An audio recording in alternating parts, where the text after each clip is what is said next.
everybody, this is Camilla down from the shelter with Ruger today. A handsome 5-year-old, well, what do we think, Kelpie mix maybe?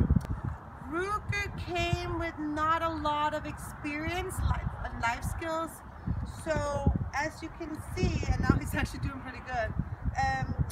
When we have dogs coming in and we kind of evaluate, we also need to see what are the skills, what can they handle. And we were out a little bit earlier today and he was pacing around, like was very stressed, wouldn't take any treats, wouldn't focus on me. So for a dog like that, we have to really see what do we work with here. So even though I have a plan, say we got to build up his confidence, I have some great training exercises, let's do this and that. Well, if he's telling me, Camilla, I can't even handle the environment, let alone you being a stranger coming up and trying to get me to focus on you, I can't do that, then I have to say that's okay. And what we're going to do today is just hang out in the environment. So when I have a dog that says, I can't focus on you because the environment is way too overwhelming, hey. And then one example, you can see, will he take a treat? Oh, he actually did that, good. If your dog won't even take a treat, they're too stressed. That means at distance, walk away. And a good thing to do with dogs that are a little bit stressed and too worried about what's going on is to teach them either just hang out, get hot dogs, make everything good, no drama, or find a patch of grass. Okay. And see, and now here he starts. Can you get them to engage in the environment, such as a sniffing game or anything like that? Are you ready? Do this? It's like, no.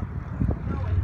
So you can see the tucked tail, ears back, closed mouth. Now the mouth is open, but it's very much a stressful. Puppy. Hi.